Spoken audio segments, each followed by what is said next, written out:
Episode 52. Welcome to the Into 99 podcast, where we've got 99 cards because Commander's number one. I'm one of your hosts, Zach. And I'm Brian. I'm Hope. I'm Daniel. And today we're going to be going over some Zendikar Rising spoilers because it's spoiler season, which is basically every day of the week with Wizards. Lately, every season has been spoiler season. Like the last 2 months? Yeah. Oh, yeah, maybe 2 months. Much more than that. Yeah, no. Last episode, Commander Legends. This episode, new spoiler season. Yeah. I'm sure they'll start the call time. I know. Before Zendikar releases. The product fatigue is so real. Product fatigue is real. Wizards, my other secret lair hasn't even began to ship. New secret lair. I'll buy it. Am I the only one who is actually excited about the Yargle secret lair? No, I liked it a lot, but I knew that I would just end up taking it out as a common, throwing it in, and it would just be in a pile somewhere. I wouldn't be able to. I wouldn't not play them, and I know that they would get lost. Yeah. So. Well, for me, there are a bunch of people in our LGS that were stoked about it. Like, literally last night, I heard people just, like, freaking out, like, 10 out of 10 hype. And, which was awesome. Like, this pleases me greatly. That's the kind of vibe I'm looking for in my play group. But it was, I would, all my swords with the Yargle sword. yeah, it would be incredible. It's a cool product. I like that they put it in. It's pretty silly, but I don't know. It's just not your vibe. I have other things to buy. Also, I feel like not every secret lair is for everyone. No different absolutely. than the I haven't even bought a single one. You're missing out, Brian. That is a lie. Yeah, you bought the fetch lands. Oh, don't talk about that. That is a I guess that lie. is a secret lair. It forgot sure it was. is. Brian buys the fetches. I've never bought a secret lair. Brian spent more on secret lairs than I have.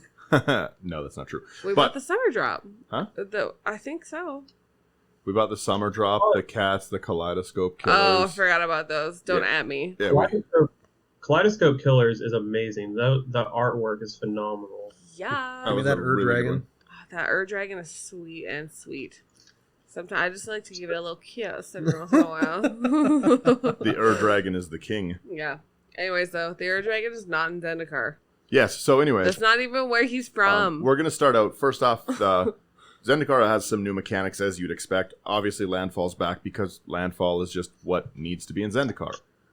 But they have new modal kind of cards. Wizards said that they were not going to print flip cards anymore because they didn't like that, and then here they are printing it again. So hopefully that applies to the reserve list.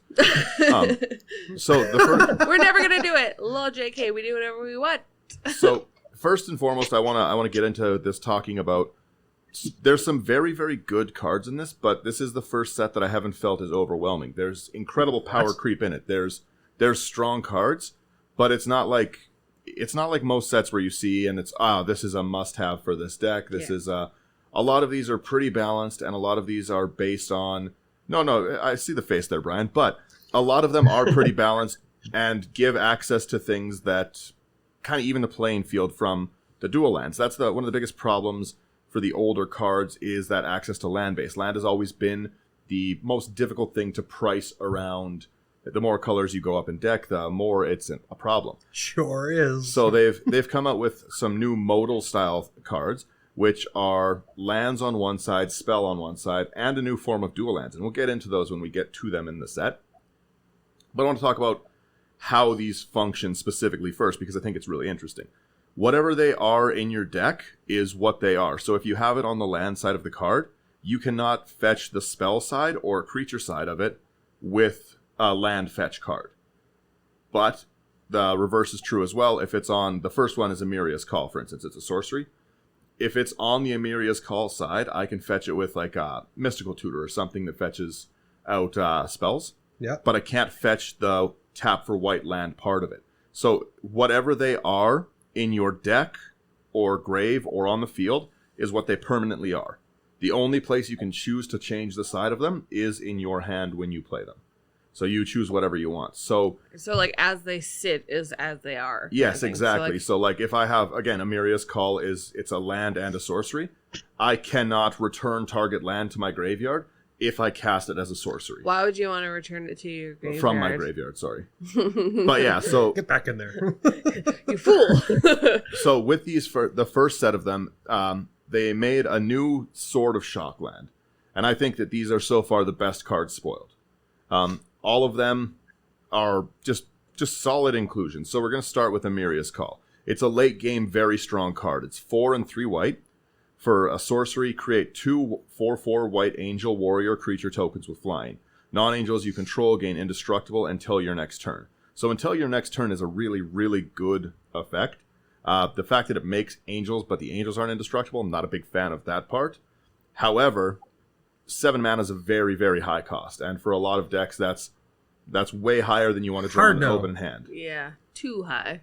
So what they've done Instant is land. the opposite side is it's called Miria Shattered Skyclave. This is a mythic rare, by the way.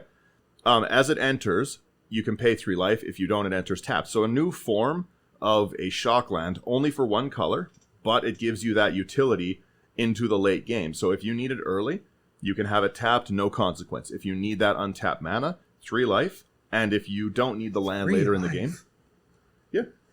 But That's- you don't need 3 Well, life in I- Commander. Who I cares? know. Yeah, we play 40 life. But so all of these I think are just great inclusions. Like the fact that you get so much diversity is, I said there's not a lot of auto includes, a lot of these would be. Because there's no real downside to running them. They're a tap land at worst and a big spell at best. Well, and especially looking at like the Miria one, it's not dependent on you playing angels. Yep. At all. Which typically, if I saw something that said Miria, I would just assume angels mattered. And this is the exact opposite of that, which is kind of a nice little bonus. Yeah, for this one, I probably just play as land. Yeah. Well, as a land, But it's it's good. nice but to just have if you even- if late game you got some. I was going going to say, for you, Brian, you play colors that love white. Yeah. If in your Selvala deck, you don't run a ton of angels, right? No, You've got Avacyn, but Avacyn angels. doesn't need to be indestructible. Yeah. But, you know, it's a hexproof, though. Selvala, Nyx Bloom, all of those things, having those indestructible until your next turn is a real bomb card.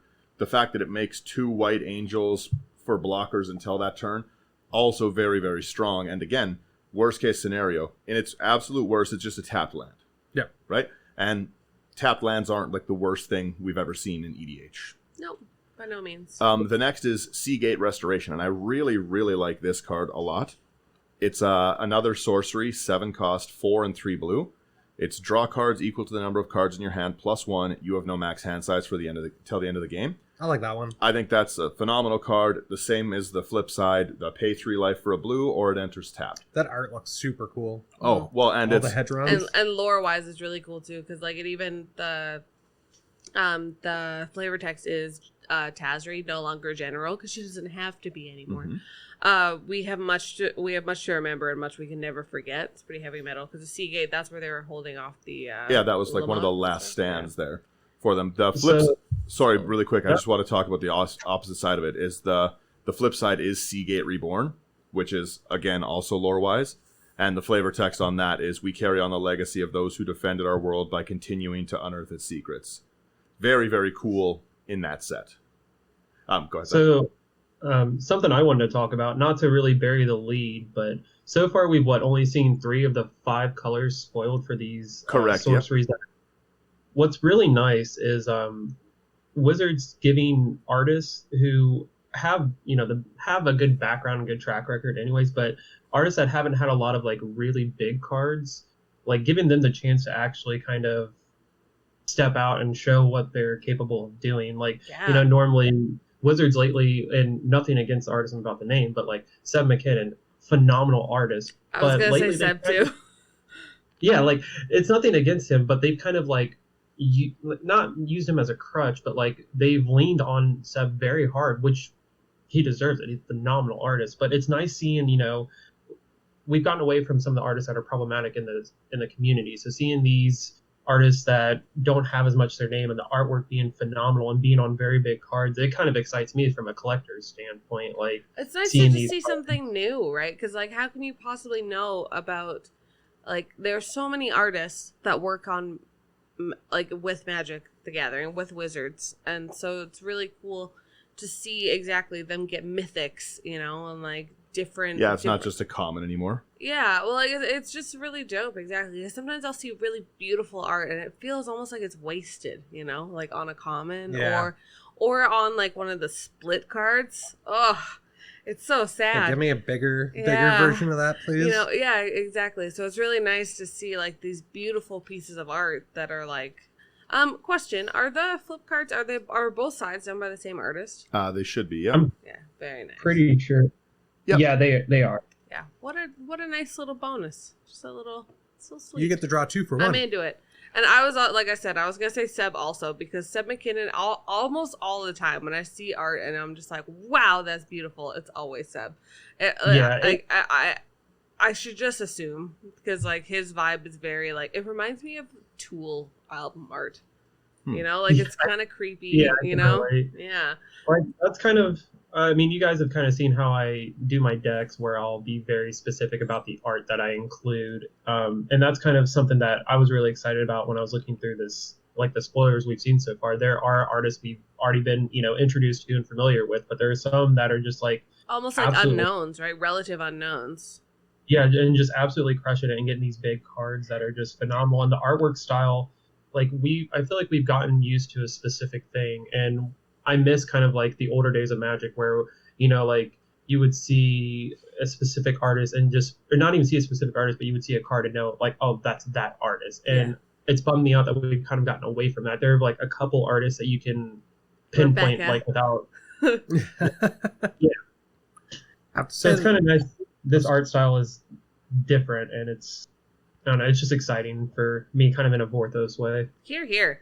this next card, Drayna the Last Blood Chief, the art's pretty neat, and I do enjoy that it gives some reanimator-ish to it. So Drayna the Love Drayna. Last Blood Chief, 3 black, legendary creature, vampire cleric, because that's going to be important. Flying, whenever Drayna the Last Blood Chief attacks, defending player chooses a it's defending player, boo. Chooses a non-legendary creature card in your graveyard. You return it to... Oh, never mind. You return to that card to the battlefield with a +1/+1 counter on it. The creature is a vampire in addition to other types. Yeah. So In a worst case, though, like, yeah, I know you're saying, oh, well, that's not great, but at the same I time... thought I sped read it, and I thought I got to pick it. But do you know what? still, If they have to choose one, but if it's full of just gas in the graveyard, then That's Well- what I was gonna say. This card is absolutely nuts. Like, Yeah, well, it's Dragon only on Ball- attack. You don't need to hit them with it, right? So it's a Yeah. very strong card. especially Drayna's flying, the- because. Go ahead, Zach. no, I'm sorry. Drayna has always been really good. I've like seen the evolution with that. That's something else, like a Vorthos type thing, where I was on Twitter and a couple of the people from the Vorthos cast, like the Vorthos podcast, they were showing like 3.0 characters in Magic, and this was one of them where they've showed Drayna in 3 different iterations, and it's just she's steadily gotten stronger and stronger. And this card is just nuts. Well, what the other one, Drayna, can't remember her name, but isn't she the one that forces people to sacrifice stuff?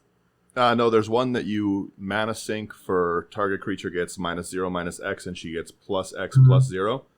And then her other one, Drayna Liberator of Malakir, yeah, has flying first strike. Is it flying or just first strike? Yeah. flying. I'm pretty sure it's flying first strike. And it's whenever she deals damage, you put a 1/1 counter on each creature you control.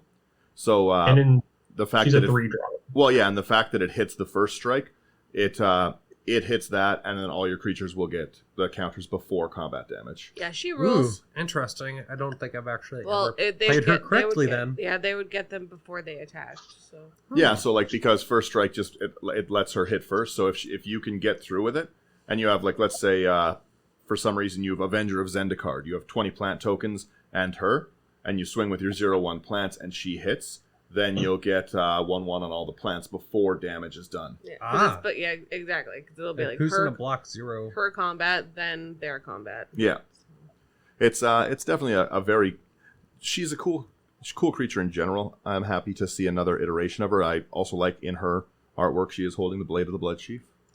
Heavy metal. Yeah. Yeah. Yeah. What a queen. Do you want to read this one, my dear? Yeah, sure. It's the next one is Shatter Skull Smashing. X red for it's the flip sorcery of the red one. Deals X damage divided as you choose among up to 2 target creatures and or planeswalkers. If X is 6 or more, deals twice X damage as you choose among them instead. Oof. Very good card, but the weakest of these so far. The fact that it's only creatures or planeswalkers it's okay. Yeah, because you'd like to smack someone with that. Yeah, I want to see a player. If this was an any target spell, this would be phenomenal. Well, but maybe that's why Stuffy Doll. the twice X. Yeah, you can Stuffy Doll, you can Repercussion, and it's an okay board wipe for problematic things like but it's the same thing. Like, how many creatures in Magic frequently in anyone's games are you going to have to do 12 damage to kill something, right? Yeah, I think Wizards was kind of smart wording it the way they did, because we've had so many cards that are like triple damage, double damage with Fire Emancipation and the Elk. I'm glad it's worded the way it is. It's not as strong, but it's still like the hoops you have to jump through to make this kill someone is not high in Commander. Well, and the other thing too is that it's not to each of those creatures. It's not like a Fall of the Titans style. It's if it's 6 or more, it deals twice X divided as you choose among them instead. So again, like if I need to kill a 12/12, I need 26 mana in it. What? Something like that. Yeah, because it's divided. It's 2 each. It's not to each of them. I have to divide it, so I only have Up to 2. Yeah, so you can target But one. you have to divide how you choose to. So if I want to kill 2 12/12s... Oh, yeah.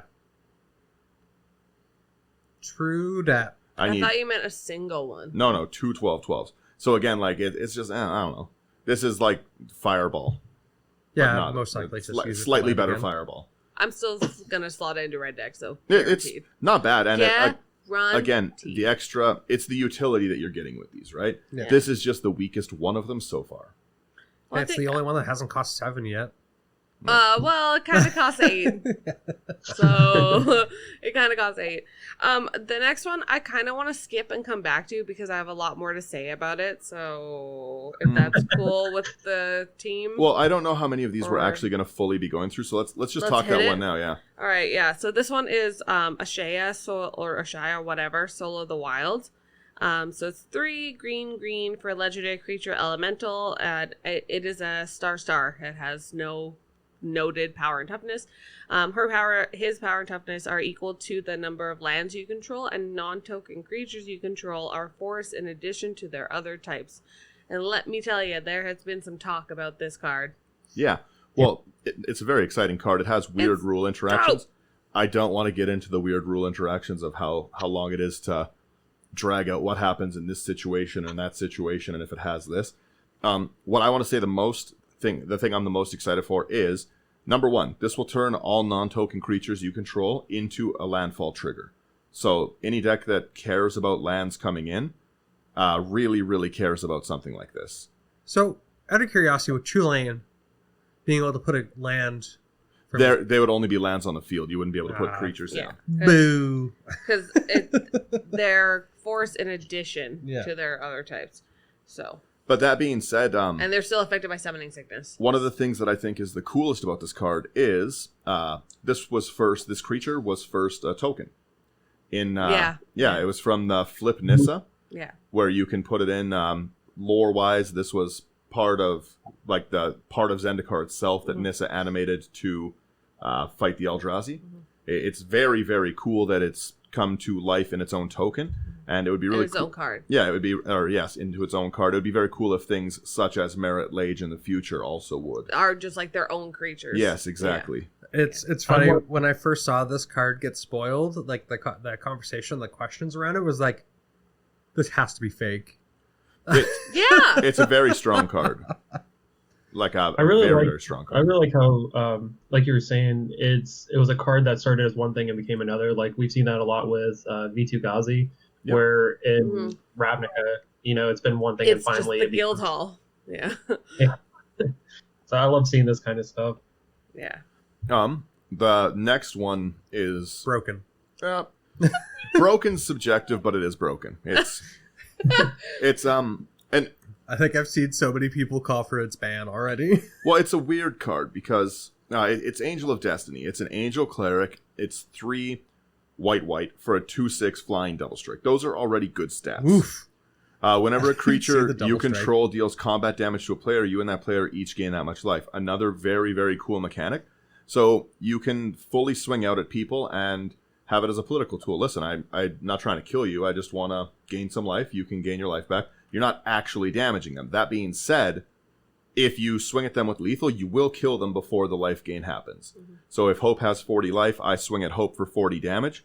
She will lose the life first, lose the game before she can deal the 40. But if she has 39, I swing for 40 and I swing for 39, she will just gain it all back. No consequence. Yeah. And I will gain 39 life. Here's the consequence. One second. This ability it's not lifelink. It is not a keyword. Yeah. It is life gain. It is life gain.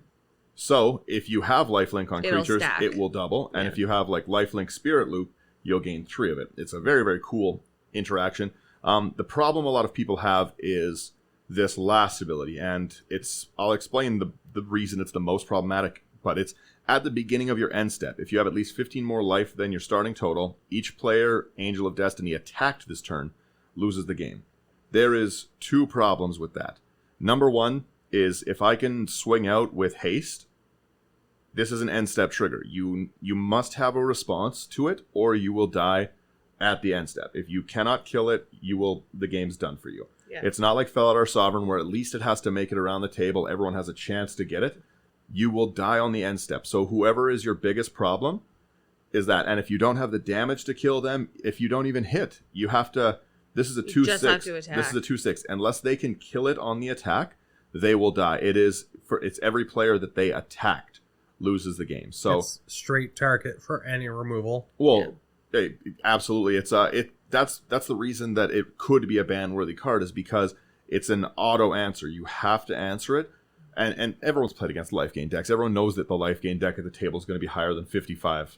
Oh yeah, easy. Like it like you're every Aloro player. How much is your life? Yeah, well, and it's 5 mana, so like at that point you've gained some life already. Yep. If you're dropping a 5 CMC card. Yep. Don't know why my brain stopped working there. That's the problem is you need something that is bigger than 6 damage and bigger than 4 toughness. Otherwise, it's going to die, and it needs to have flying to even remotely deal with this if it has haste. And yeah, so basically you have to either have a big boy flyer, or you need to what's it called? Or you need to be able to exile it or destroy it. Hey, you guys asked for Boros to get stronger. Well, yeah. I'm not mad at it. I have a Boros Angels deck. I'm thrilled. The other thing, though, too, is that you can do like I play Boros Angels, for instance. If I was able to gain some life and I sneak attack this, I pay my 1. You sack it at the beginning of the next end step, but I organize the triggers. You'll lose before I sacrifice it for the 1 mana. Yeah. With haste, like there is a lot of broken interactions with this card. And again, the fact that it turns all of your creatures into gain life, it really accelerates this. Even without that ability, this would be a very strong card, but every stat on this card is just a good stat. A 2/6 flying double strike for 5 wouldn't even be a bad angel. People would be happy about that. With its second ability alone, whenever a creature you control deals combat damage to a player, you and them gain that life. would make it mythic. That would be mythic. But this is a very, very strong card. So that being said, Ultra-mythic. I'm very excited to slot it into. I do have a question because I saw people saying if you put Sword of Selves on it, Blade of Selves, Blade of Selves, and you swing at everyone. Yeah, myriad. Everybody dies. No. So then, because then I saw a comment saying that it wouldn't work because I did see people saying that this would work. But those angels, the copies that hit the other players, leave the... they would exile, so they would at the end of combat. Yeah. So if you can find a way to like... But my question is, because its name is still Angel of Destiny, wouldn't it still trigger that? Because is still there? Because its trigger is whatever one this one specifically attacked. Yeah, well, and at the end step, it would check they wouldn't be there. It would be null and void. However, if you could stop the turn and go back around, like if you could end the turn and then go back around the table and then hit everybody with those tokens that have been made. You can... Or you can just make other tokens. You can counter triggered abilities. Yeah. So you have the ability to... The exile trigger you can counter. I mean, you can sundial. Yeah, that's what I'm saying. Like, Well, no, Sundial. Oh, I see what you're saying. Yeah, Yes. and the Keep turn. them around, yes. And the turn, so they stay. And Well, then you go can back Helm of the around Host them. table. Yeah, Helm of the Yeah. Host. Right of Yeah, there's a Replication. lot of- There are definitely The other ways thing to is, because their ability is it. not lifelink, that ability will stack for everyone you do have, Yes. which is So, Oh, crow. yes. So if you can find a way to get it, if you can find a way to get it out, and you have 10 damage that you can swing, or let's even say you have 3 of these, all 3 of them are going to hit for 4 damage. You'll gain 4 life, or 3 times whatever amount of times you 12. have. Yeah, so you'll gain 12 on them hitting. Yeah. On each of them, right? so I do want to play Devil's Advocate to this card. Like, it's very powerful, and I'm not going to undersell it. But I will say that with all the supplemental sets we've gotten and the way removal has been printed recently, I think this card is going to be still powerful, but answering it, I don't think it's going to be as big of a deal as No. it would have been like a year ago. Well, a lot of people need to put in more removal. I was gonna say, I'm like, if you don't have the removal to deal with a single creature that is targetable, then you need more removal. The problem with that is we can't base what's broken on if you're holding the perfect removal for it at the time. Well, and the other thing though is that, like you said earlier, it guarantees that somebody has to remove it. Well, somebody has to. Let's even say that we're playing in a normal pot. A normal pot of just the 4 of us. We have Brian, who has a lot of enchantments that can lock the game out late, and I know that if he has the humility out, it's going to be a problem. I know that Hope has got big creatures, and I know that like Zach generally has more removal. I'll kill the removal player first, obviously. Yeah. Then makes I'll sense. kill Brian next, because I know that Brian can maybe humility the board to stop it. Right? Like, you're going to be able to... The problem with this is that you can figure out whatever the biggest issue with your deck is, and kill that player before they have a chance to respond. It's at the end step. Yeah. So you... And we do have in that same kind of scenario, something to think about too is that, like, because Commander is a political thing, that we do have, typically if you were to play this, if you don't have anything that gives it haste, it's going to set for a turn cycle before you can swing. So that is potentially 3 turns to deal with a problem. Mm-hmm. But like, that's what I mean. It's just the automatic ability to knock someone out, and you have to answer it is why it makes it problematic. Yep. It's not a well, this is strong on the board, but like this must be removed. So one of your 3 opponents must have something, and a lot of these decks, like, you're going to see a lot of green-white that have the ability to protect their things. A lot of Heroic Intervention was just reprinted. There's going to be a lot of... People aren't going to leave this unprotected on the board. It's not like they're going to tap out to play it. Yeah, So- and the thing with this one is... Oh, sorry. I was just playing Devil's Advocate. Oh, no, because I really- and that is it. Like, it is removable, but it's just the amount of power packed into it it's pretty strong. Like, oh yeah, it's definitely nuts. I just I'm super excited to play with this card. It's more of just like, oh yeah.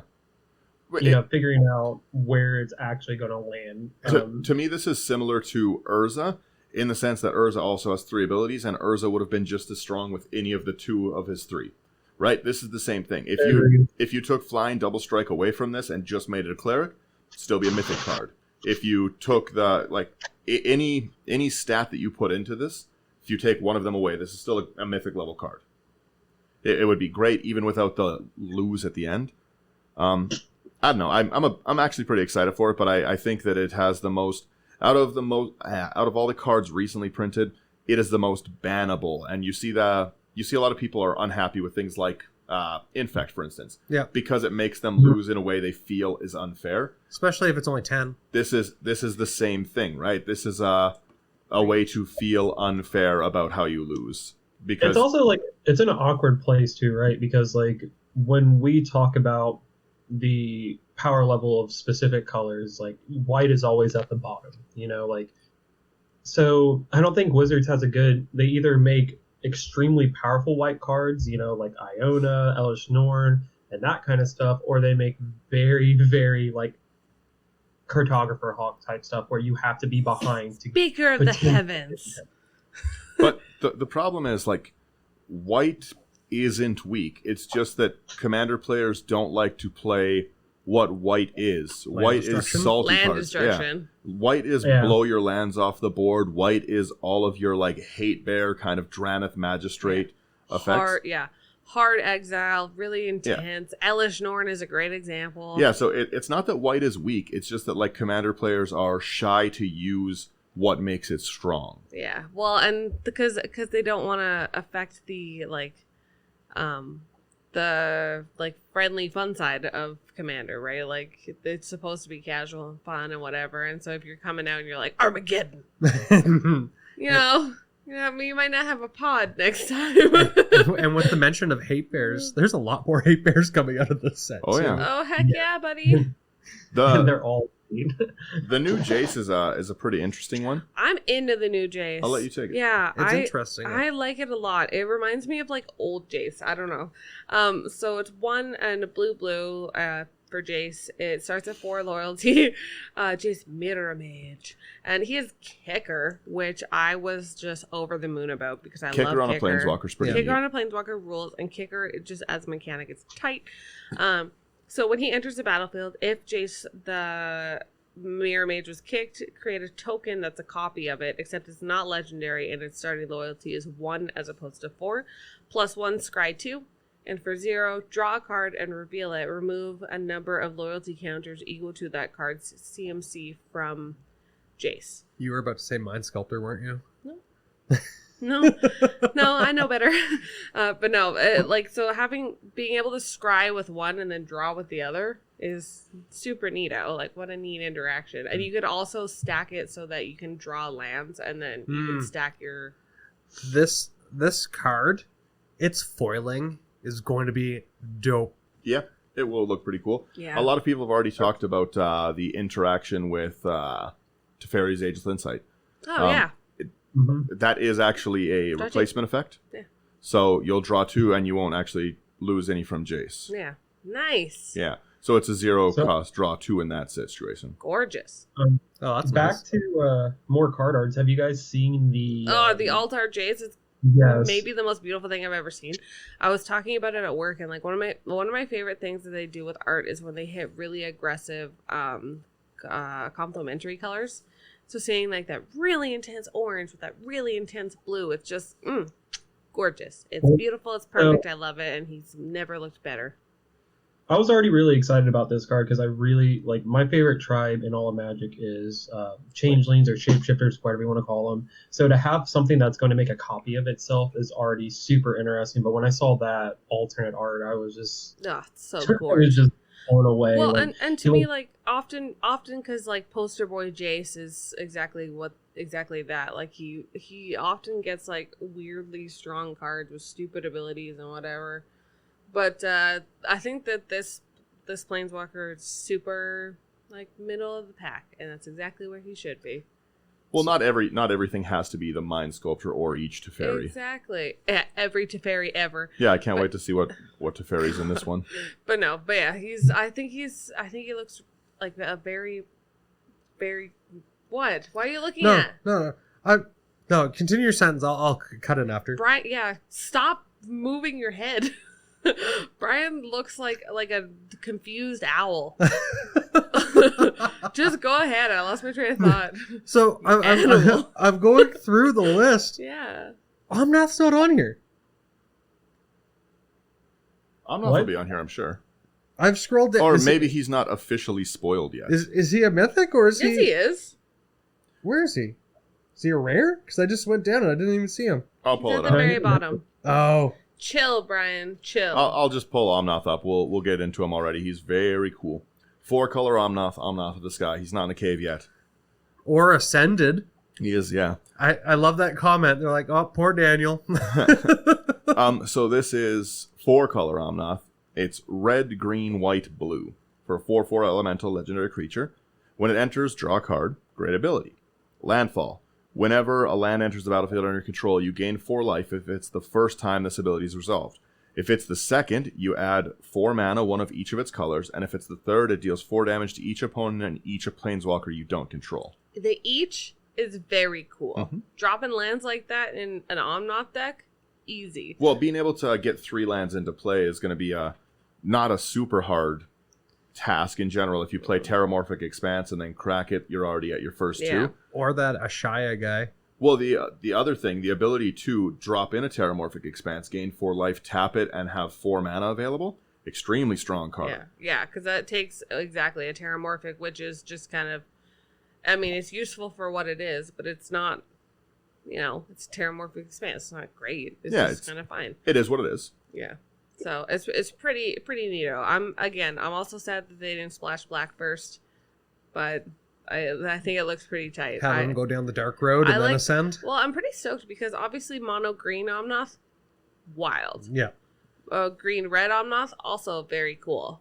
The Teamer one was like okay. I really like it, but it's objectively not as strong as the other two. But this one I think is really really neat. I want to get into one of the next mythics that's on this list. We're skipping over one, but it's Morog Fury of Akum. It's 4 red for a Minotaur Warrior 6/6. So 6 for a 6/6, very strong. Each creature I like it when the power and toughness are close to the mana cost. Each creature you control gets 1/0 for each time it's attacked this turn. This is disgusting. So that's as soon as you declare it as an attacker, this is a 7/6. And it's a full Anthem creature. This is a great in general card for aggro kind of decks. It would be good in goblins, it'd be good. But what strange wording each time it's attacked this turn. Yeah. How interesting. So this has a pretty interesting landfall ability. So whenever a land enters the battlefield under your control, if it's your main phase, there's an additional combat phase after this phase. At the beginning of that combat phase, untap all creatures you control. Ew. So again, Terramorphic Expanse, I will be swinging 2 more times. Yeah. Is that did we decide that that's how it works? Like, it doesn't say if it's the first time. It's as long as the land enters in your main phase. So you can't Sword of the Animist infinitely to get things in. It has to come in during a main phase, but at the ability to just as many lands as you can drop in, it looks like, is as many times as you can attack. Well, it's also a cool commander option. It would also, I think, be neat in like a Gruul deck. Yep. In a Gruul deck, I think that would be really dope because then you get the ramp. Well, I'm going to be honest. This is going into 2-color Omnath, Locus of Rage. Yeah. So man, I planned on putting this in my Zurzop deck because I run so many different. Like, I already run, Terramorphic and Evolving Wilds, but I also run Terrain Generator. So, it's 3 combat steps just by doing what I would normally do. The ability to scape shift, though, if you have 6 lands and then you scape shift on this, I will take 6 combats. Who's the Gruul commander that doubles mana again? Nikia? Yeah, Nikia. So you drop her, or you get her in, you already have double mana, and then you play that other green guy that we just went over, that every creature is now a forest. So you just start dropping in creatures, and then for every one that's a forest coming in, that's a landfall trigger. And so I just played 6 little weenies. It's actually, I like that they stapled this onto Warrior, because then it can fit into every Najeela deck, which the whole point of it is I want to take extra combats. Wow. I'll kill you. Yes, Warriors were the tribe that needed extra combats the most. Yep. Yes, Warriors, notoriously weak. I'm not sold on like the fact that they stapled it onto a Minotaur, because it doesn't really work with other Minotaurs. It's not like a... Well, it's red. Yeah, exactly. What else do Minotaurs have going for them? But you know what? Nothing. Now that I say that, what other red creature type would they have made it? Oh yeah, let's put this on a dragon. They could have put it on Ogre. Yeah, I think Ogre would have been okay. Ogre could have been good. Giant could have been good. Adrian spoils the card. Respect Ogre's dead. Gaming club. What I was gonna say is like, what are they gonna do? Put out a goblin? Like, that would be hysterical. Oh my god, I need to just tangent for 1 second. I just saw, for the first time ever yesterday, Original Squee, and it made me want to vomit. Why? It is so ugly. Don't you talk that trash in my house. Anybody on Earth, please, dear God, if you've never seen it, look it up. Squee from Mercadian Masks. It makes me want to die. It looks like if Squee was Shrek. Squee and Shrek fanfic made this baby. It is disgusting. I hate it. So can I do one of the next Planeswalkers? Yeah, go ahead. Yes. I guess I'm just gonna do Which one? So I'm gonna do Nissa. Oh, hell yeah. So Nissa, the Shadowed Bogs, two Bows, black, I think. green. Because, like, Bows? bows, I think, because, like, boughs of holly. But here we are. It's a 4 loyalty Oh. Nissa. It has landfall. So Wait, whenever what color land- is she? She's black green. Hell yeah, buddy. Yeah. So excited about this. Whenever land enters the battlefield under your control, you put a loyalty counter on Nissa. So strong. Her +1 is untap target land you control. You may have it become a 3/3 elemental creature with haste and menace. Menace. Thank you. The land. Then it's her Nake 5 is you may put a creature card with CMC less than or equal to the number of lands you control onto the battlefield from your hand or graveyard with 2 +1/+1 counters on it. Let's just recognize that because of her landfall ability, you could do that the first turn you have her out. She's And also, her +1, the fact that you don't have to make your lands creatures is really nice. It is a you may. It's also awesome too because if like you play something that you can't really like, so they put Godless not Godless Shrine, but Temple of the False Gods in every precon. If for some reason you were to have one and you can't actually activate it yet, being able to turn it into a land or a creature to be able to do something with it is still, Yep. You can do something with the utility lands that aren't being used at the moment. Yeah. But same her with Neg something 5 like a Terramorphic or an Evolving Wilds. You just hold on to it, attack with it, and then crack it when you need to. Exactly. Her Neg 5 is nuts. Like, I want to put this in my Scavengers deck because, like, this is just insane. There's I'm not a fan of them stapling Black Man onto Nissa. I think that it makes sense. Like I understand lore-wise, you believe it makes sense. I do think it makes sense because I don't think, because everyone's like, she should be cruel or just still mono green. Wasn't the last one white green? No. She's No. always been green with the exception of having Splash Blue and Almond Cat. Okay. Time. So One time for the people. one time. But I was gonna say a lot of people thought that she should be Splash Red because she'd be mad, but I don't think so. Well, and because she's close with Chandra, and because the last time she was on Zendikar, she helped burn the Titans alive, and because it actually makes sense story-wise. She didn't help burn the Titans alive. She helped Chandra. Yeah, So- by holding them. Yeah, no.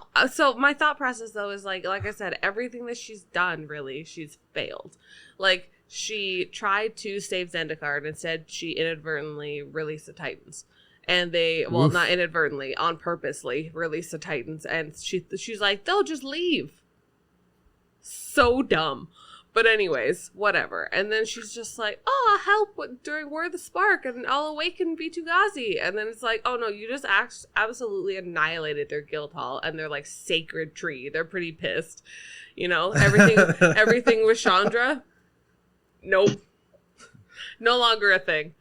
What I mean? Like that, like there are all these things that Nissa's tried to do, and she keeps failing. So to me, like it makes sense character wise why she gets would really kind dark. of fall into it. This is emo Nissa. Yeah. I can get that. Something that like people often take about black is it doesn't necessarily mean anything. Bad. It's not a negative connotation because when you look at Same when with you look white. at the Golgari, White is not necessarily good. It's the same reason that Soren Markov can splash white.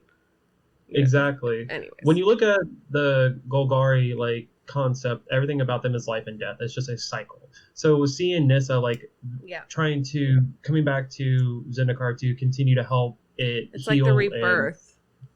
Exactly. So her being black makes sense to me, especially in this set with the royal being like it is, to try to basically fix the plane. You basically have to destroy it, which it's already been through, and now we're getting rebirth. Like whenever there's a fire, obviously in a forest, like it burns everything down, but from the ashes grows new life, and that's kind of like I understand the black green ideology for Nissa. But it has to Die. like go through that like undergrowth and whatever. Anyways, but it's also can I? Sorry, did you have something else to say about Nissa? Nope. Okay. I was gonna say with regards to fixing Zendikar, there's another planeswalker trying to fix Zendikar, aggro style.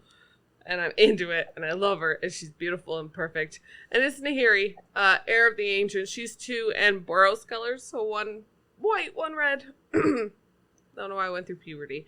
She also starts at 4, 4 loyalty. Her +1 is create a 1/1 white core warrior. Again, warriors, so much synergy. Creature token, you may attach an equipment you control to it, which is sweet. Then her -2 is look at the top 6 cards of your library. You may reveal a warrior or equipment from among them, put it into your hand, the rest on the bottom in any order, which is also dope. I'll grab that Minotaur. And -3, which again, you can hit immediately, is Nahiri deals damage to target creature or planeswalker equal to twice the number of equipments you control. Gross. Yeah. So it's like a nice removal right away. I think that's really cool. She also has what we consistently talk about being one of the best things about a planeswalker is that it has built-in protection. Yep. So I think she's really cool. She's very much up my alley. I'm so into her. She's fly. You know the only thing I like about this card is Everything. The art. just the fact that the tip of the sword is actually outside of the border. Yeah, it looks dope. Yeah, I mean, I don't like Nahiri like this Nahiri specifically. I do like this Nahiri because Nahiri has never really gotten much in the realm of like a personality. All she's ever had is like, well, let's be honest, it's been, I love Zendikar. Where's Sorin? Where's Ugin? I hate you, Sorin. Pretty much, yeah. That's it. That's the lore summarized. Yeah, actually, I watched a video by another guy in Calgary who made a video about it. Yeah, like literally, that's it. So, the next one I want to talk about is another mythic on it, and my opinion is in no way everyone's opinion. It's about one of the new mechanics in the set that I think is trash. Think it's absolute garbage. Hate it in every regard of it. I think Brian loves it. what might that be? It's party. Oh, the D&D thing. I hate it. I think it's neat that they're kind of combining their I guess their two IPs? products. Yeah. Trash. Tazree is the only real party commander, and Tazree, I understand that, she was the ally commander, so it makes sense. Trash mechanic. That's my opinion. Everyone else can have their own opinion. Tazree is, one of my favorite creatures, if everyone doesn't know that. You're just angry because Barbarian's not part of that class thing? No, it's just because it's not good. But anyways, Tazree costs 1 less for each creature in your party, or she's 5 mana. Woo. She's a 4/6 human warrior. She is a 5-color commander still, at least. She has hybrid mana symbols, so for every color but white or hybrid of each. Look at the top 6 cards of your library. You can reveal up to 2 cleric, rogue, warrior, wizard, and or allies from among them. Put them into your hand, the rest on the bottom in a random order. See, the it's just another building stipulation, right? More people want the stipulation and difficulties, so they... Building stipulation or not, look at the power increase of Drayna to Drayna, and then look at what they did to my boy. It's horrible.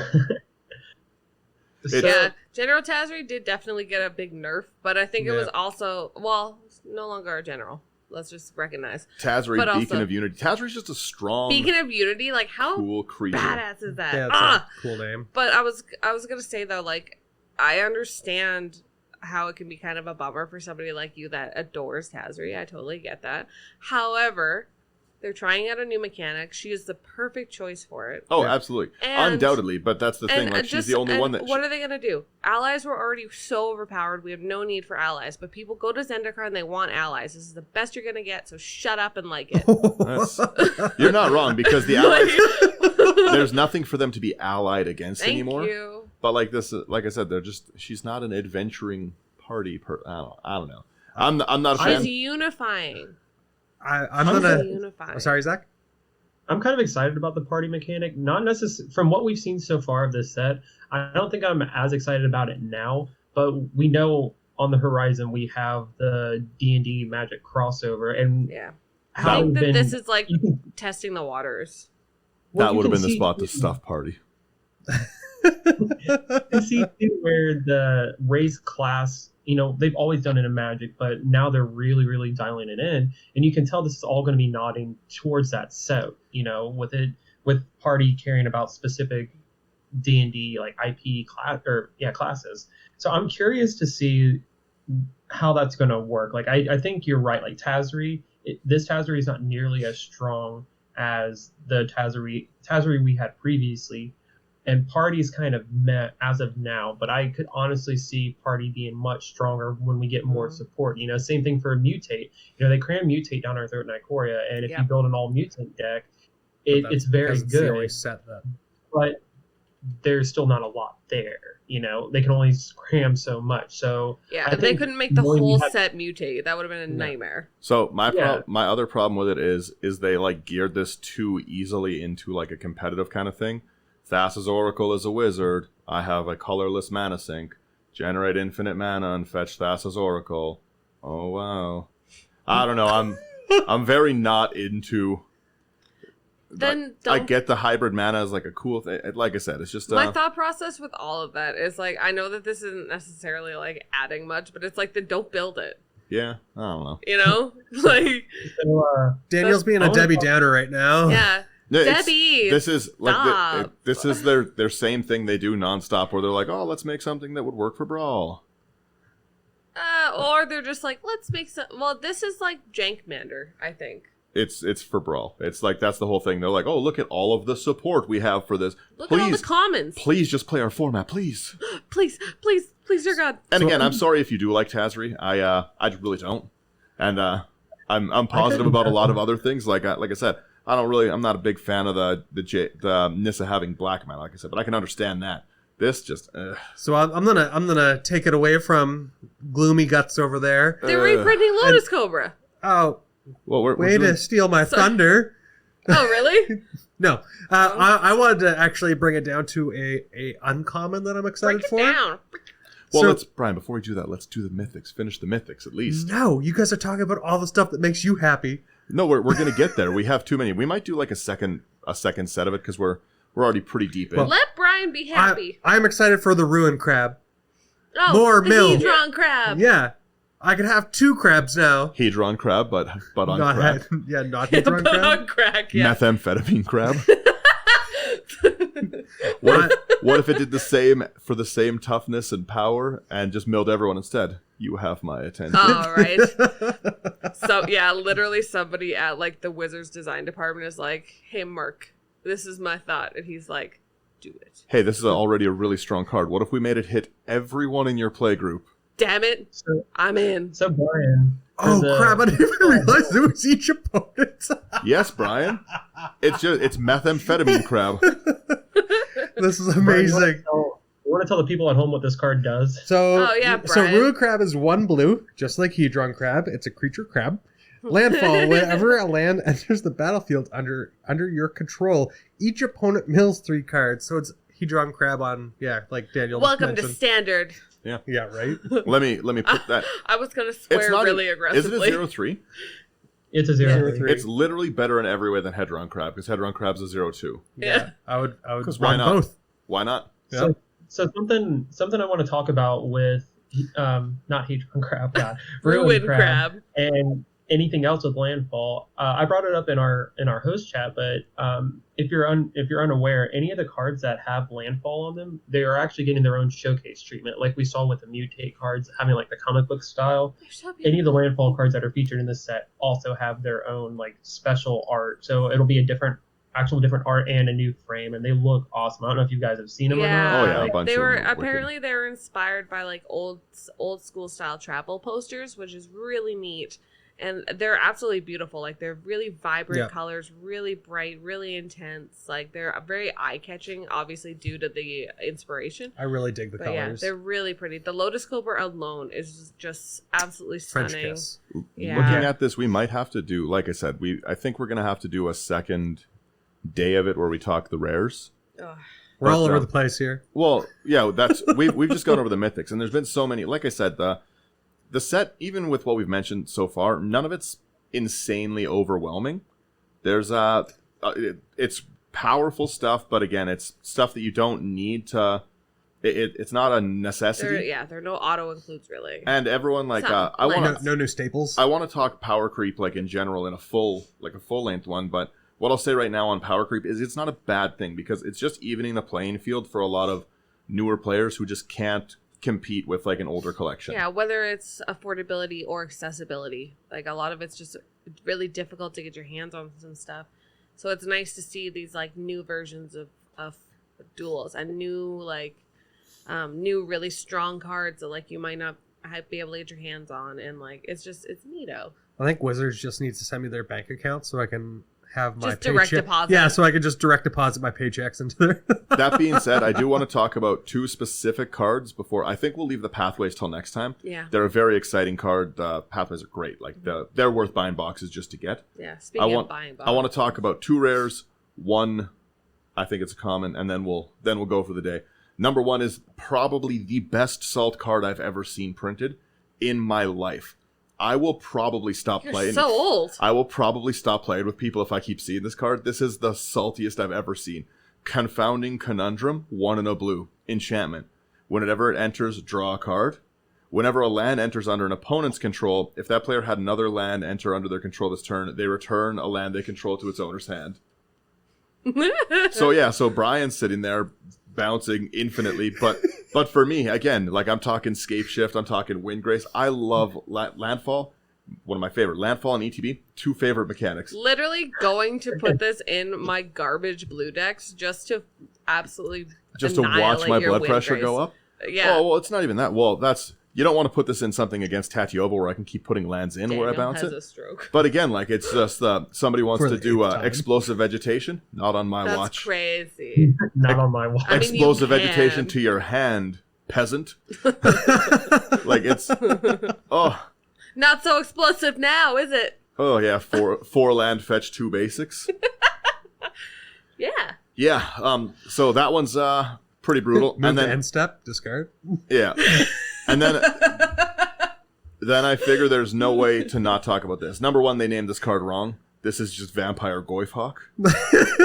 Cool. Let me Yeah, one. this Yeah, is- you take Zach's, like- Vampire Goyfhawk away here. This is Zach's baby. All right, so before I explain the card, my absolute favorite card, like creature card, I should specify, It's time ever we're going. printed No, is it's- Vampire Knight. Yeah. I burn it in any black deck I can, as long as it meets a little bit of criteria. Like I'm not just gonna jam it in it like a zombies deck. Well, Nighthawk's But- such a good Why creature. not? Death Touch, Lifelink, Flying is Zach. amazing. I So, throwing it at any they said, all right, what is Necrozach's favorite card? Okay, so what we're going to do for this is we're just going to make it better for him specifically. You guys are all welcome. This is because of me. It's Nighthawk Scavenger. It's 1 a black for a vampire rogue. It has flying, death touch, lifelink, and it has this weird ability. So it's Nighthawk Scavenger's power is equal to 1 plus a number of card types among cards in your opponent's graveyard, and it's a 1+ star, and then it's a 3. I'm so excited. At its worst, it's a 1/3 flying death touch lifelink in its absolute worst, and that is a good card. That's 1 weaker than Vampire Nighthawk. At its best, what is that? An 8/3 flying death touch lifelink? Yeah. I love the meme that they came out for it. The one for the Family Guy with the what was the elephant and the penguin. What is this? What is this? I cannot tell. Like, as soon as I started this card spoiled, I lost my mind. I was so excited. I think I texted you guys in chat immediately. Well, replacing all my Nighthawks. Yeah. Well, this is an amazing card. Why remove them? Just add Goyfhawk. 101 cards. I'm gonna get Hope to just reprint its name on it for me. Vampire Goyfhawk. Don't you worry, I'll do that for you. Yeah, so like I said, Nighthawk's my favorite creature ever printed, and this one it's better. And it's being a vampire rogue, it goes back to the party mechanic where it's a rogue, which is cool. Vampire is also a relevant, creature type.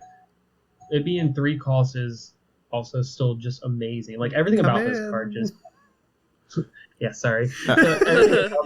Everything about this card already just is nuts. But even Rogue now, with the last couple sets we've seen, we're getting a lot of tiny boats. So, what was the other one that you were excited for, Dan? Well, I also just remembered your little boy. Now, you know what? We're going to go into the black card after. I just want to talk about Tangled Floral Hedron. I was going to say your little boy. Yeah. So far, this is actually the favorite art I have from this. I just love everything about this card. It just It's like a busted up hedron covered in like Floral nature. decorations? It's so pretty. yeah. So it's Who did the art on it? Can you it see? is Randy Vargas. It's gorgeous. Yeah. Oh yeah. So Yeah. there's two sides to it. It's one of the modal uncommons. It is 1 in a green for a 1/1 elemental that taps to add a green. So very good in any Omnoth style deck, Totally. any deck that needs a little bit of land ramp in general. And then it has its flip mode, and it's just Tangled Veil, which just enters tapped for a land. So land ramp, basically Llanowar Elf stapled onto a card with 1 extra cost, or tap land if you need it. I love the art on both sides. I think that they're just an extremely solid card. Gorge. Dan, have you seen on Twitter, I think maybe Gavin Verhey shared it, I can't remember, but someone has actually taken this creature and turned it into a potted plant. They like sculpted it and they added a little like symbols on the hedron at the top. I like that. That's pretty cool. I'll have to see if I can send you or find the link and send it to you. I didn't know you were like super pumped about this. So it's my favorite artwork of the whole set. If I can find a print of it or a playmat of it, I'll buy it instantly. I'm a On plant lady. Either side I like the artwork of. But if there was a way to have like both on a, like I said, I'll find a print. Hope's not a Randy crazy cat Vargas, lady. reach out to me. Yeah, me. I don't have any kids and I'm almost 30, so I need to have plants. crazy So- crazy We can, plant lady. Can we talk about one more card that's Sure. kind of rocking the boat as it stands right now? Sure. So I'm so excited about this one too. It's Feed the Swarm. It's 1 in a black for a sorcery. Destroy target creature or enchantment opponent controls. You lose life equal to the permanent CMC. Targeted removal for enchantments in black. Yeah, it's a good card. Boo. Yeah. That's one of the ones that is the black one I was talking about for next week. Oh, That- yeah. No, it's all good. I'm It's sorry. the same thing. I also wanted to talk about that one because it's just So much. it's a really good card. Like it's I don't like it. it might be one of the better cards in the set, to be honest. Absolutely. That Sure. that I think is kind of a new staple. Like if you have a black deck, slot that card in. That is It definitely that's good is. removal. It's really cool too because like going back to like the ideology and people like I've seen a lot of people complaining that black shouldn't be able to interact with enchantment, which I disagree with. Like this isn't a color pie break. It's a shift Yep. more than it is anything because it's doing what black does. We No. see black artificers, we see It's black also enchantments. it's costing you life, which is very black. Yep. Exactly. Exactly. It's a You know, there's not a downside to giving things a little more interaction. Yeah, totally. I was so scared. I was so scared too when I think it might have been Morrow talking about how the set was going to have black Tar- enchantment removal.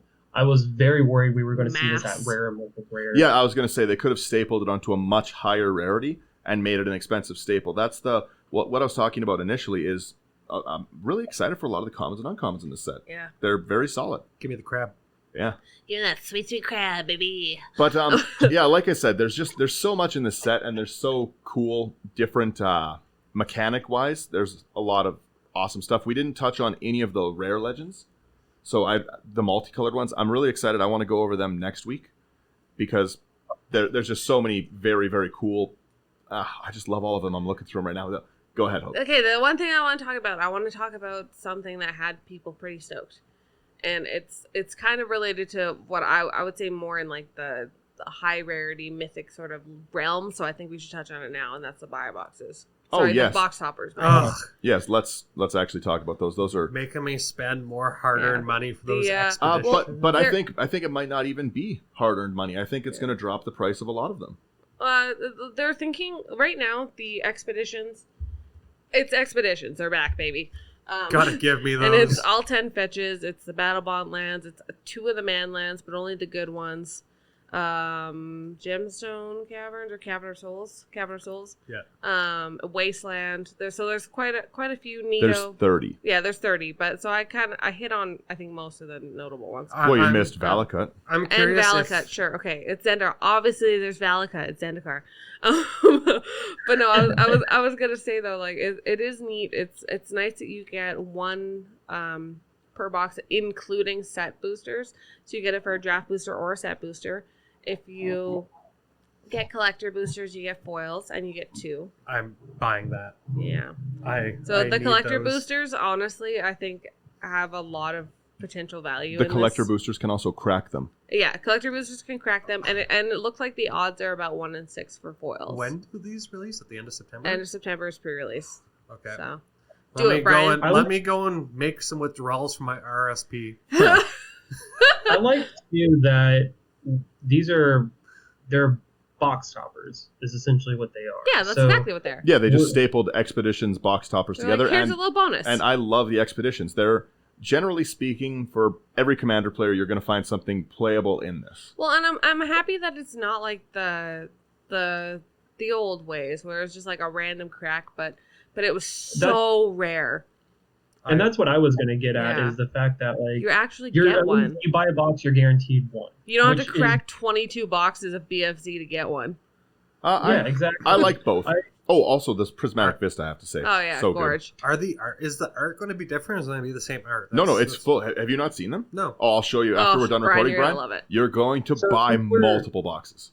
Since we're talking- hence why I was saying I'm going to withdraw from my RSP. It's gonna wreck you, Brian. You don't want to see this. You don't want no Since part of this, we're Brian. talking, box toppers. They also made a change to the buy a box. So, They went back to the old ways. Where it always Exactly. should have been. I wholeheartedly agree. I don't think that cards in a set should be locked behind paywalls, and that's exactly what they did. Or that they should only be accessible in that one form, because it creates such a weird scarcity. You saw that with Nexus of Fate, which Yeah. is still $40. I know. 40 moose Oh dollars. yeah, but- moose dollars. So, But even like Ren We and can- Siri, which were just released with the core set. Ren and Yep. Siri is like a $20 moose card. I didn't even get one. Exactly. Yeah, because they can run out of them. We can talk about the card next week because it is a legendary creature. But Well, what and they've that's- done with it. And that's one that you wanted to talk about specifically. I know Yeah. you're very excited for it. So next week I'll let you. We'll start off with that one next Yeah, week. we'll hit Yeah. it. But yeah, Okay. so we've gone back into the olden ways, my friends. Yeah. But yeah, that's The thing that Oh. you know about the art with that is like they're doing, if you didn't get to buy box or didn't get buy box promos like back in the day, what they used to do was that they would give you a card from the set with different art and it was foil. So like the one I remember most was Celestial Colonnade. Yep. Celestial Colonnade was wasn't as big of a deal back in the day as it is now. Where here, instead of just like getting a foil version, you're getting a full art version of this card that is going to be in the set, but this is the only way you can get the full art version. Which I'm just like, if they do this going forward again, I would just be ecstatic. Yeah. This is I what like wanted. that a lot too. Give an extended or alternate art, buy a box, and then give box toppers if you want to do something that's different. And that's my vibe. I think that's dope, and I think that they should continue doing that. The last thing I wanted to touch on with those buy a box is that this is just proof that they just really don't care about standard at all. No, not at all. These They aren't legal in standard. specifically gave them new set symbols and said that these are not. They have different set symbols and they are not standard legal. Cry about it, standard players. Start buying boxes and they'll love you. Yeah, yeah. It's us that's providing all the cash. Yeah, the frames on these expeditions are amazing. Oh, Yeah. Brian, you don't want to see this. Like I said, you don't want any part of You're it. going to bankrupt. You are actually not going to have a girlfriend because she will break up with you. Ghost Jen will He leave. does- So if anyone's interested, Brian is now single. Just kidding. Just kidding. Please don't kill me, Jen. Anyways. I'm gonna have to get it listed. Edit that out, Dado. But no, so just want to say, so next week we're gonna really get into the rares and some of the other commons and uncommons that we're pretty stoked about for the set. I'm sure we're gonna have more spoilers by that point, so that'll be pretty neato burrito. So who knows what next week is gonna hold? It's probably gonna be an absolute chaos as well. Well, next So. week also, we might do a longer episode. Next week, 1 year. Oh my god! 1 year since we launched the show. Holy moly! Yeah, it's been an adventure, hasn't Let's get champagne and cry. Brian said he's Drink? Drunk Brian. it? bring it back. Before we end this, do we want to talk about Patreon? Oh yeah. Oh yeah. Oh, I'll hit it, Zach. Don't you worry, baby. We got this. I didn't know if we want to give like a specific person a shout out. I would love to. I wanted to shout out our the first person that Has supported. has supported us on Patreon. It was just the greatest moment, just the greatest feeling to see that that first one roll Well, and in. especially somebody who's just launched it, like, it's Yeah, awesome. we appreciate it. And this is a seems to be a longtime fan and a friend of the show. And Long-time listener, first-time caller? Yeah, long-time listener, first-time caller. And that's Lillian of the Vale. We love you. We appreciate you. And what up, girl? Thank you. Yeah, thank you so for the much. support. So, alrighty, guys. On a personal note, I was having a really crappy week, and when that came through and we saw that, like, I just want to let you know, Liliana, like, you literally made my week so much better. Thank you so much. It was on the Friday too. Hell Yeah. Woot woot.